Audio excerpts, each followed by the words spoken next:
함께 보실 말씀은 룻기 1장 15절부터 22절까지 말씀 보겠습니다.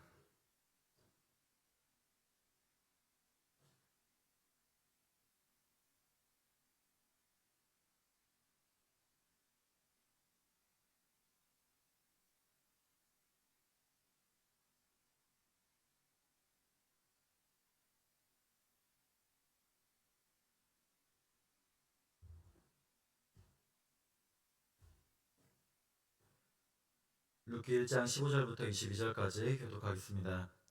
나오미가 또 이르되 보라 내 동서는 그의 백성과 그의 신들에게로 돌아가나니 너도 너의 동서를 따라 돌아가라 하니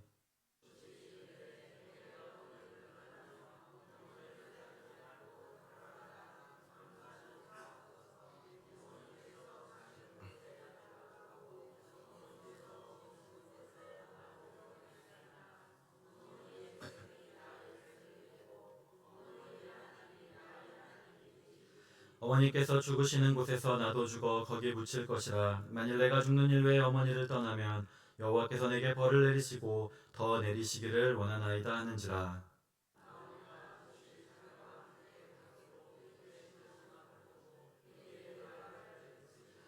이에 그 두 사람이 베들레헴까지 갔더라. 베들레헴에 이를 때 온 성읍이 그들로 말미암아 떠들며 이르기를 이가 나옴이냐 하는지라.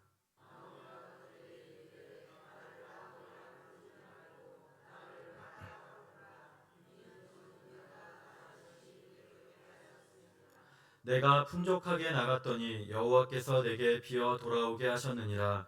여호와께서 나를 징벌하셨고 전능자가 나를 괴롭게 하셨거늘 너희가 어찌 나를 나옴이라 부르느냐 하니라.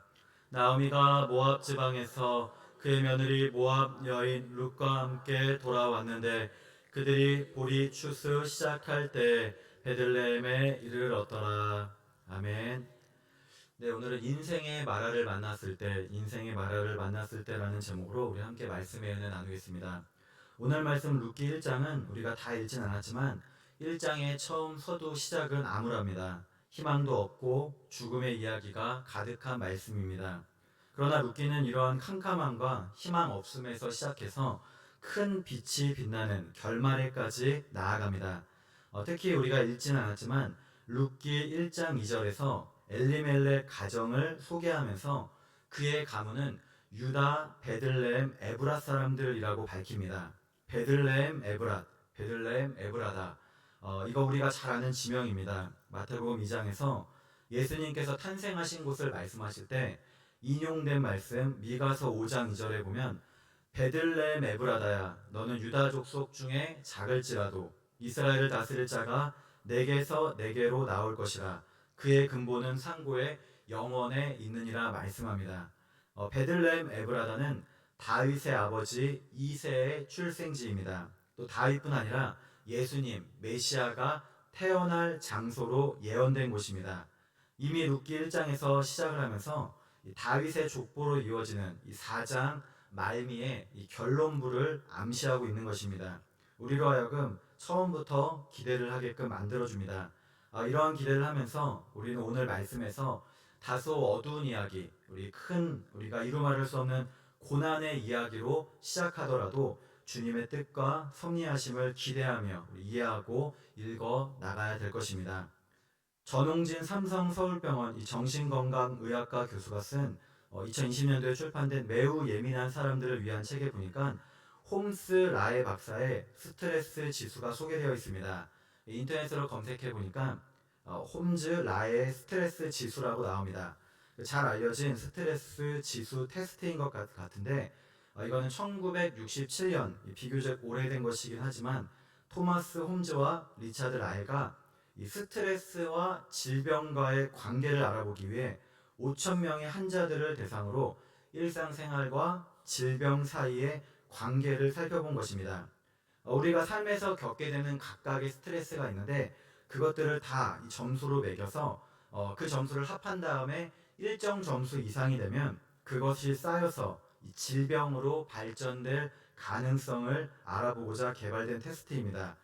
예를 들면 이렇습니다. 모든 점수를 다 합쳤을 때 300점 이상이면은 향후 2년 동안 중요한 건강 문제가 생길 가능성이 80%로 높다는 것입니다. 또 점수가 합해서 뭐 150점에서 300점 이하, 229점 사이면 건강에 문제가 생길 가능성이 50%로 중간, 그 이하면 뭐 가능성이 낮다고 보는 것입니다. 우리가 살아가면서 받는 스트레스가 무엇이 있을까요? 물론 이제 지금은 그때보다 사회가 많이 변화되고 발전되어 있지만 아주 낮은 점수부터 보면은 10점 내지 20점 사이의 스트레스가 있습니다. 가벼운 법률 위반, 또 이제 주요한 명절, 그리고 휴가, 뭐 식습관 변화, 수면 습관 변화, 소소한 담보대출, 또 사회활동, 종교활동의 변화, 이사 등이 있습니다. 20점에서 30점 사이를 보면은 생활 환경의 변화나 배우자의 맞벌이 시작 또는 맞벌이 정리, 그리고 시댁 식구들과의 갈등, 자녀의 출가, 직장 내 직책의 변화, 그리고 담보대출, 압류 등이 있습니다. 30점 이상 받는 스트레스에는 이직, 그리고 배우자와의 말다툼 증가, 친한 친구의 죽음, 임신, 새가족 증가, 은퇴, 가족의 건강 문제가 있습니다. 이런 식으로 쭉 가다 보면은 100점짜리 가장 큰 점수 스트레스 1등이 있는데 그것은 바로 배우자의 죽음, 이 사별인 것입니다. 그리고 그 다음 이혼, 뭐 가족의 죽음, 법정 구속, 그리고 이제 결혼, 이 결혼도 이제 스트레스로 나오는데 그리고 해고 등이 있습니다. 아마도 우리가 겪는 일상생활 중 가벼운 우리 삶의 변화부터 시작해서 특별히 회사나 직장에서의 위치, 책임, 경중의 변화, 그리고 가장 큰 것은 이 사랑하는 사람, 이 가족과의 이별 등 여러 스트레스 요인이 꼽히는 것입니다. 우리의 삶은 누구에게나 고난과 어려움이 닥칠 수 있습니다. 그것은 우리가 잘해서이든 그렇지 않든 우리 삶에 갑자기 찾아드는 일로 우리가 누구나 다 어떠한 일들 겪을 수 있는 것입니다. 질병이 오기도 하고 때로는 이별과 아픔과 또 죽음이 올 수 있습니다.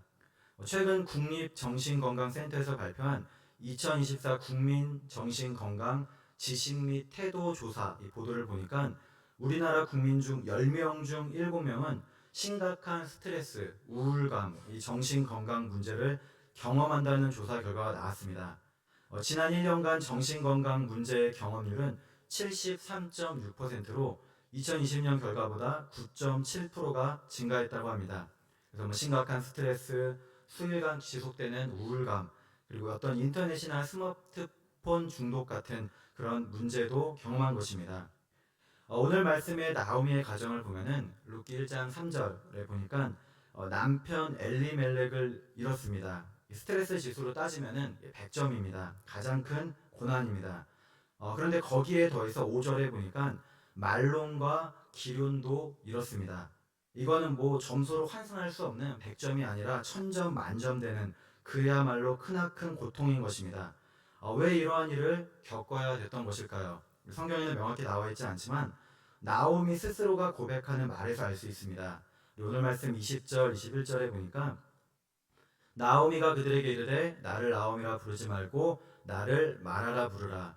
이는 전능자가 나를 심히 괴롭게 하셨음이라 그렇게 말합니다. 그러면서 나오미는 하나님께서 자신을 징별하셨다. 또 하나님 전능자가 자신을 괴롭게 하셨다. 그러니 나를 나오미라고 부르지 말라. 그렇게 이야기합니다. 약속의 땅을 떠나서 모압 지방으로 이주한 것으로 인해서 이러한 징벌을 받았다고 고백하는 것입니다. 룻기 1장 1절에 보면은 시대의 배경이 나옵니다. 바로 사사들이 치리하던 때에 그 땅에 흉년이 드니라 말합니다. 사사시대는 어떤 시대입니까? 주님을 떠나 죄악이 만연한 시대입니다. 그런데 그 땅에 흉년이 들었다고 말씀합니다. 약속의 땅인 가나안 땅에 흉년이 들었다는 것. 이거 뭐 하나님께서 주신 축복의 땅인데 흉년이라면 분명 이유가 있는 흉년일 것입니다. 바로 사사시대의 주님을 떠나 이스라엘 백성을 향한 하나님의 징계로 볼 수 있는 것입니다. 그러면 만약에 룻기 1장 1절 말씀에서 사사들이 치리하던 때에 그 땅에 흉년이 드니라. 그래서 더욱 주님을 찾고 구하며 회개하였더라 라고 말씀했다면 그대로 이야기가 아름답게 마무리가 되었을 것입니다. 그런데 그렇지 않았다는 것입니다. 흉년의 때, 인생의 고난의 때 어떤 선택을 하였는지 오늘 말씀에 유다 베들레헴의 한 사람이었던 나오미의 남편 엘리멜렉은 한 가정의 가장으로서 아내와 두 아들을 데리고 모압 지방으로 이주해서 거기에 거주한 것입니다. 엘리멜렉이란 이름의 뜻은 이 하나님은 왕이시라, 이 부모의 신앙의 고백에 따라 지은 이름입니다. 후에 우리가 나오미가 고난을 겪은 다음에 다시 고향에 돌아왔을 때 온 성읍에서 그것이 화제가 되었고, 또 친척 보아스를 보아서 아마도 엘리멜렉과 나오미 가정은 뭐 가난하고 별 볼 일 없는 그런 가정이 아니었을 것입니다. 성내 유력 인사였던 것입니다. 그런데 흉년의 때 힘드니까 이들은 약속의 땅에서 떠나 모압 지방으로 이주했습니다. 지금으로서는 이렇게 우리가 다른 곳에 이주하는 것, 이사하는 것, 다른 나라 가는 것이 잘못된 일이나 죄가 아닙니다. 그런데 오늘 성경 말씀에 비추어서는 잘못된 선택이 되는 것입니다. 오늘 성경 말씀에 나오는 시대에서는 하나님께 선택받은 선민인 이스라엘 백성으로서는 이 시대에서는 해서는 안 되는 일을 한 것이기 때문입니다. 하나님께서 주신 기업, 약속의 땅인 이 가나안 땅에 있어야 되는데 그것을 떠나서 하나님을 믿지 않는 이방 나라로 가서 사는 것은 이때 이 시대에는 그거는 불신앙의 행동인 것입니다. 지금은 안 믿는 곳에 가서 사는 것이 선교도 되고 전도도 되고 또 개척도 되지만 이 시대만큼은 그렇지 않았다는 것입니다. 그래서 이러한 일을 겪은 나오미는 이렇게 고백합니다. 21절에 보니까 내가 풍족하게 나갔더니 여호와께서 내게 비어 돌아오게 하셨느니라. 여호와께서 나를 징벌하셨고 전능자가 나를 괴롭게 하셨거늘 너희가 어찌 나를 나옴이라 부르느냐 하니라 말합니다. 이 말이 우리가 언뜻 보기에는 사실 뭔가 불평하는 것 같고 하나님께 대한 뭔가 도전적인 원망한 듯하게 보입니다. 그러나 사실 이것은 하나님께서 나에게 주신 징벌을 겸허히 받아들이겠다는 고백입니다. 마치 욥이 고난을 다 당한 다음에 욥기 1장 21절에 주신 이도 여호와시오 거두신 이도 여호와시오니 라는 고백과 같습니다. 나오미는 자신의 가정이 죄를 범해서 징벌을 받았음을 인정하고 하나님의 뜻을 겸손히 받아들이겠다는 회개를 했습니다. 그래서 주님께 입술로 불평하고 사는 것보다 죽는 것이 나아요 원망하며 죄를 짓는 것이 아니라 큰 삶의 고난 앞에서 이 삶을 포기하고 신앙을 버리지 않고 오히려 더욱 주님만을 믿고 바라보며 하나님께서 베푸시는 구원의 손길을 믿고 구했다는 것입니다. 사랑하는 가족도 잃고 21절에 다시 보니까 풍족하게 나갔더니 비어 돌아오게 하셨다. 재물, 재산 잃고 또 뭐 다 가족도 다 잃고 며느리 룻과만 함께한 채 10년 만에 돌아왔습니다. 그러자 그녀를 알아본 성읍 사람들이 나오미가 아니냐 묻습니다. 나오미는 이 기쁨, 희락 그런 뜻입니다. 나오미는 자신을 알아보는 사람들에게 말합니다. 저를 나오미라고 부르지 마세요. 저를 마라라고 불러주세요. 마라라는 이름의 뜻은 괴로움이라는 뜻입니다. 출애굽기 15장에 보면은 출애굽한 이스라엘 백성들이 광야에서 물을 얻지 못한 이야기가 나옵니다. 홍해를 건넜는데 사흘 동안 걸어도 물을 얻지 못했습니다. 그러다가 마라라는 곳에 이르렀더니 그곳 물이 써서 마실 수 없었습니다. 그래서 그곳 이름을 마라, 이 쓴 것이라고 지었습니다. 나오미 역시도 자신은 이제 기쁨의 사람이 아니라 이제 괴로움의 사람입니다. 급심한 고난과 고통 가운데 처했습니다라는 고백, 울부짖음인 것입니다. 이러한 나오미의 귀향은 이 성읍 사람들로 하여금 큰 관심과 놀라움이 되었습니다. 그런데 중요한 것은 나오미는 이러한 가운데서도 결코 신앙을 포기하지 않았다는 것입니다. 고난 가운데서도 하나님을 굳게 붙들고 믿었습니다.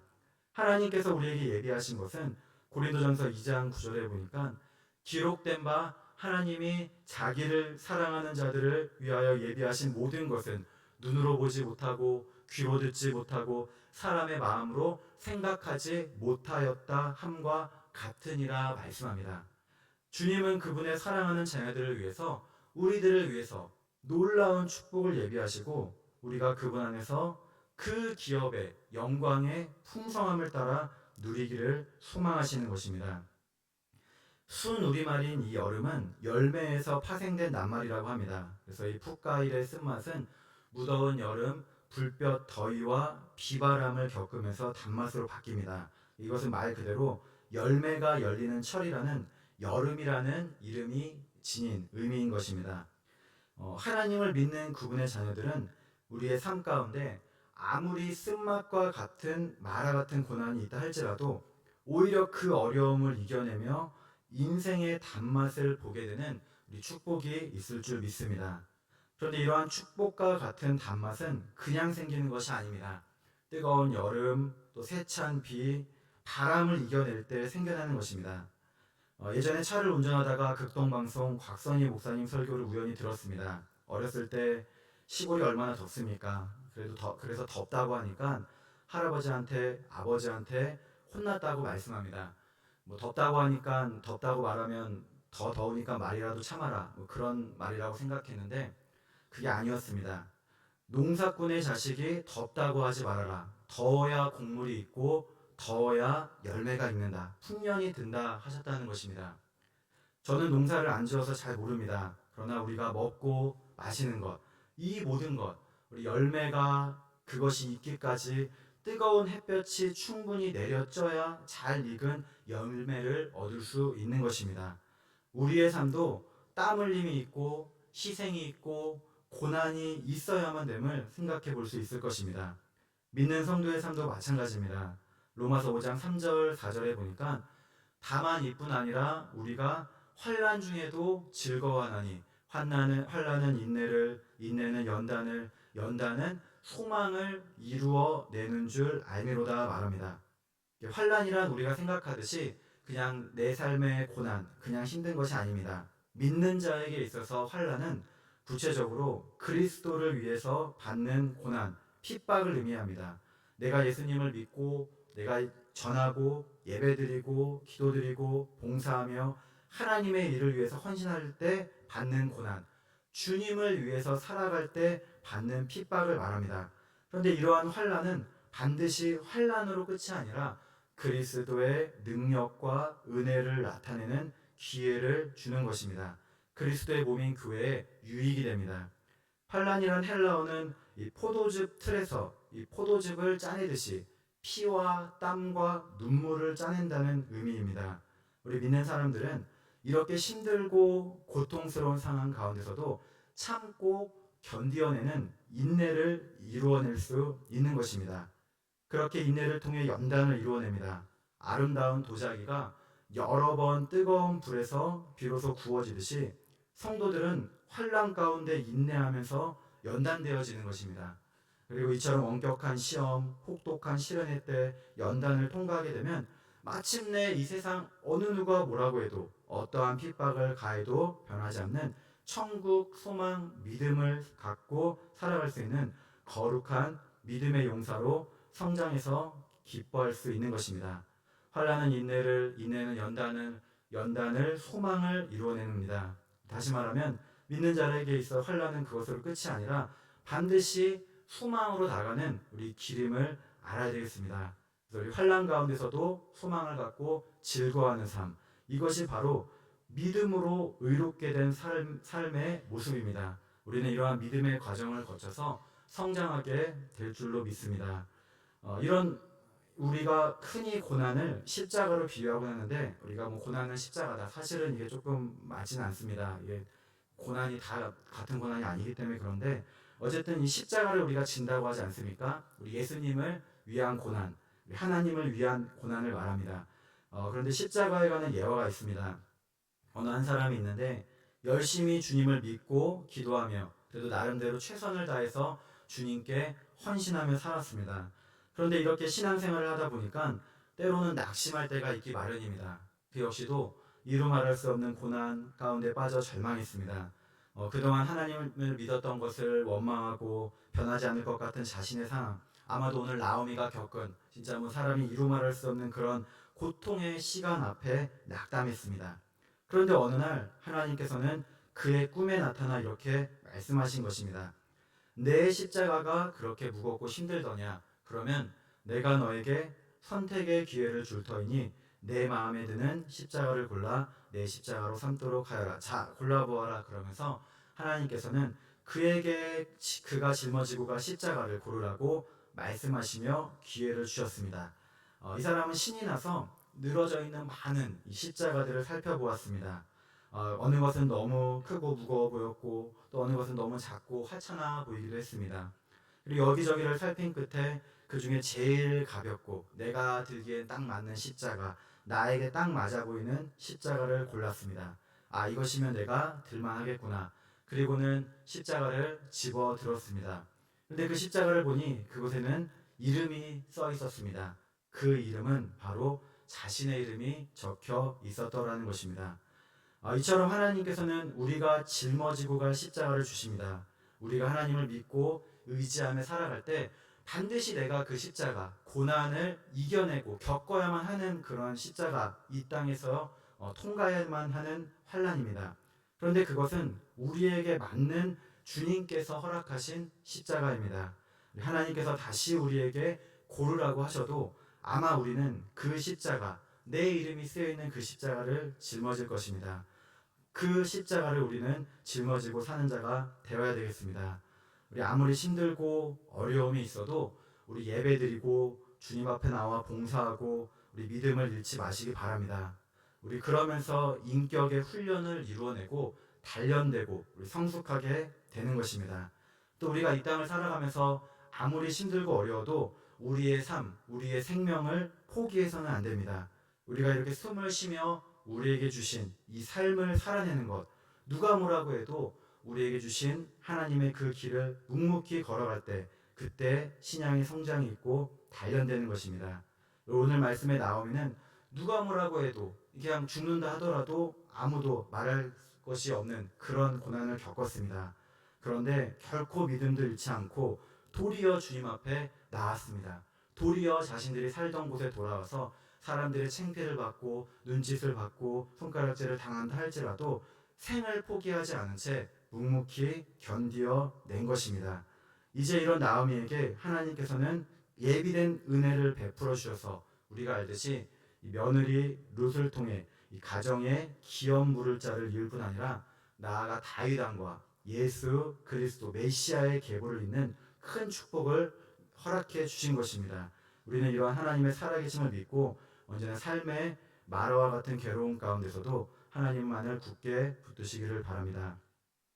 오늘 말씀에서 또 우리는 룻의 신앙을 볼 수 있습니다. 우리 고향 민족으로 돌아가라, 이 나오미의 겉면에 룻이 이렇게 대답합니다. 16절 17절에 보니까 룻이 이르되 내게 어머니를 떠나며 어머니를 따르지 말고 돌아가라 강권하지 마옵소서. 어머니께서 가시는 곳에 나도 가고 어머니께서 머무시는 곳에서 나도 머물겠나이다. 어머니의 백성이 나의 백성이 되고 어머니 하나님이 나의 하나님이 되시리니 어머니께서 죽으시는 곳에서 나도 죽어 거기 묻힐 것이라. 만일 내가 죽는 일 외에 어머니를 떠나면 여호와께서 내게 벌을 내리시고 더 내리시기를 원하나이다 하는지라 고백합니다. 모든 것을 잃었지만 나오미는 하나님을 굳게 붙들었습니다. 그런데 룻 역시도 이러한 어머니를 극진히 사랑하며 하나님을 믿고 따를 것을 고백합니다. 신명기 23장 3절부터 6절의 율법으로 따지면은 이 암몬 사람 모압 사람은 이 여호와의 총회, 그러니까 이스라엘 백성들의 그 회에 들어올 수 없었습니다. 그래서 10대가 지난 다음부터 들어오냐 그것이 아니라 영원히 들어오지 못한다라고 말합니다. 그런데 이러한 율법의 규정, 이 잣대가 아니라 룻은 그가 가진 어머니에 대한 사랑과 희생 그리고 하나님의 고백으로 이스라엘로 나온 것입니다. 율법으로 정죄하고 판단해서 되는 것이 아니라 사랑으로 룻은 나오미를 따라가겠다 다짐하고 나오미는 그러한 룻을 사랑으로 또한 받아준 것입니다. 곽선희 목사님 이야기입니다. 오늘 예화가 같은 분 이야기로 겹쳤는데 이 목회자 세미나 강의에 보니까 이런 이야기를 책에서 읽으셨다고 하면서 소개합니다. 요즘 제일 어려운 문제가 이 치매입니다. 우리가 이제 다 누구나 죽지 않습니까? 그런데 오래 살고 적게 사는 것이 중요한 것이 아니라는 것입니다. 치매 걸리지 않고 죽는 것이 중요한 것이랍니다. 저도 뭐 지금은 이렇게 있지만은 뭐 어느 순간 나이가 들어 살다 보면 뭐 병도 올 수 있고 또 오르는 일 아니겠습니까? 그런데 어느 어머니께서 이제 치매 환자입니다. 그러다 어느 날 저녁에 이 아들이 집에 왔습니다. 이제 밥을 다 먹고 치운 다음에 아들이 집에 들어온 것입니다. 그런데 치매 환자는 두 가지 특징이 있다고 합니다. 하나는 건망증입니다. 밥 먹은 것도 잊어버리고 화장실에 간 것도 잊어버리고 자기 집도 잊어버립니다. 또 하나의 특징은 이 4살 때 심정으로 간다고 합니다. 그래서 기사를 찾아보니까 이 치매 환자의 뇌는 3살, 4살의 아이처럼 되어서 이 달래주며 자존심을 지켜줘야 한다고 합니다. 그래서 자주 끌어안아 드리고 또 뽀뽀해 드려야 된다고 합니다. 그래서 뭐 어느 장로님도 매일 아침마다 의사가 이 아내 권사님을 뽀뽀해 주라고 하는데 뭐 할머니니까 힘들다고 뭐 그렇다고 합니다. 그런데 어쨌든 사랑을 느끼도록 해 드려야 되는 것입니다. 그런데 아들이 이렇게 이제 저녁에 퇴근하고 밖에서 들어오니까 이제 아들한테 하는 말이, 얘야, 내 마누라가 밥을 안 줘서 내가 하루 종일 굶었다. 이것이 시어머니의 말입니다. 그런데 지금 먹었습니까? 안 먹었습니까? 방금 밥을 먹고 상을 다 치웠는데 이 말씀을 하는 것입니다. 기가 막힌 일입니다. 이럴 때 어떻게 하겠습니까? 우리 율법대로 하면은 어머니 그렇지 않잖아요. 다 잡섰잖아요. 방금 이렇게 따지면 율법이라는 것입니다. 근데 이렇게 되어서는 안 된다는 것입니다. 그래서 며느리가 어머니 얼마나 배고프셨어요. 차릴게요. 그러면서 이제 밥상을 다시 다 차립니다. 다시 처음부터 차리고 나니까 차린 상을 딱 보시고 무엇이라고 말씀하십니까? 먹었다. 안 먹는다.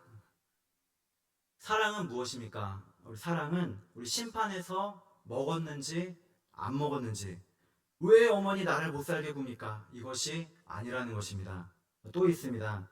장사하는 집이라서 이제 아들하고 둘이서 돈을 셉니다. 근데 시어머니가 이렇게 보시더니 왜 나는 돈 안 주냐? 그러십니다. 그러면 우리가 율법으로 생각하면은 어머니 돈이 필요하세요. 어머니가 왜 돈이 필요합니까? 왜 돈 달라고 합니까? 그러면 율법이 된다는 것입니다.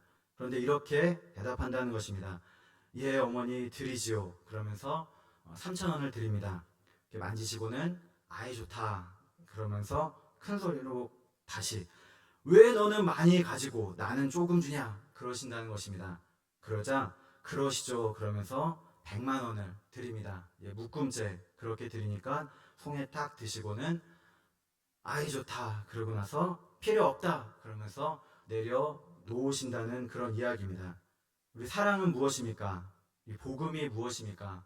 우리 마태복음 15장에 보면은 가나안 여인의 믿음이 나옵니다. 우리 가나안 여인이 예수님께 나와서 소리질러 이르되 주 다윗의 자손이여 나를 불쌍히 여기소서, 내 딸이 흉악하게 귀신이 들렸나이다 구합니다.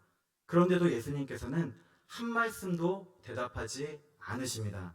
가나안 여인의 믿음을 짐짓 기다리시며 시험해 보시는 것입니다. 그러자 제자들이 와서 저 여인이 우리 뒤에서 지금 소리 지르니까 빨리 보내소서 요청합니다. 이스라엘 백성도 아니고 또 시끄럽게 소리 지르니까 쫓아 보내달라고 구하는 것입니다. 율법의 잣대입니다. 그러자 예수님 역시도 이렇게 말씀하십니다. 나는 이스라엘 집에 잃어버린 양 외에는 다른 데로 보내심을 받지 아니하노라. 짐짓 또다시 예수님이 침묵에 이어서 한 번 더 거절의 말씀을 하십니다. 사실 이 말씀은 이방인을 배척해서 하신 말씀이 아닙니다. 먼저는 유대인에게요, 그리고 헬라인에게로다 하신 말씀과도 같은 뜻입니다. 예루살렘과 온 유대와 사마리아와 땅끝까지 이르러 내 증인이 되리라. 그리고 구원이 유대인에게서 난다고 말씀하신 요한복음 4장 22절의 말씀과도 같습니다. 그럼에도 불구하고 가나안 여인은 한 번 더 도우소서 구합니다. 예수님이 한 번 더 거절하시며 자녀의 떡을 취하여 개들에게 던짐이 마땅하지 아니하니라 말씀합니다. 하지만 가나안 여인은 끝까지 구하며 주여 올소이다마는 개들도 제 주인의 상에서 떨어지는 부스러기를 먹나이다 하며 마침내 예수님 앞에 내 믿음이 크도다, 내 소원대로 되리라 약속의 말씀을 받습니다. 오늘 말씀에서 룻이 가진 믿음은 무엇입니까? 우리 그것은 아마도 어머니, 진짜 어머니를 진심으로 사랑하는 마음입니다. 홀로 되고 또 자녀도 잃고 모든 것을 잃은 어머니를 진심으로 사랑하며 쫓고자 하는 사랑이 있었습니다. 참으로 지극한 귀한 사랑, 효성입니다. 그런데 이러한 인간적인 사랑이 다가 아닙니다. 오늘 말씀 16절 끝에 보니까 어머니의 백성이 나의 백성이 되고 어머니의 하나님이 나의 하나님이 되시리니, 어쩌면 율법을 초월한 믿음, 신앙 고백인 것입니다. 이방 여인, 모압 여인임에도 불구하고 나는 이스라엘의 하나님을 저는 믿고 따르겠습니다. 우리 신앙 고백한 것입니다. 우리는 바로 이러한 믿음, 사랑을 가져야 되겠습니다. 오카는 목사님의 사랑의 교회 제자훈련 과정 중에 이 제자도에 보면은 위탁에 관한 이야기가 나옵니다. 위탁이란 전적으로 예수님께 내 삶을 맡기겠다는 것을 뜻합니다. 근데 오늘 말씀 이 루스의 고백을 우리가 하나님을 믿고 따르는 고백으로 바꿔서 사용하는 것을 보았습니다. 오늘 말씀 16절, 17절에 보면 이 루스의 고백, 시어머니를 사랑하고 또 무엇보다도 하나님께 대한 진실한 신앙 고백을 하는데 그 16절, 17절의 말씀을 이 어머니 대신에 예수님으로 바꿔서 읽고 고백하는 것입니다. 바꿔서 읽어드리면 이렇습니다. 루시 이르되 내게 예수님을 떠나며 예수님을 따르지 말고 돌아가라 강권하지 마옵소서. 예수님께서 가시는 곳에 나도 가고 예수님께서 머무시는 곳에서 나도 머물겠나이다. 예수님의 백성이 나의 백성이 되고 예수님의 하나님이 나의 하나님이 되시리니 예수님께서 죽으시는 곳에서 나도 죽어 거기 묻힐 것이라.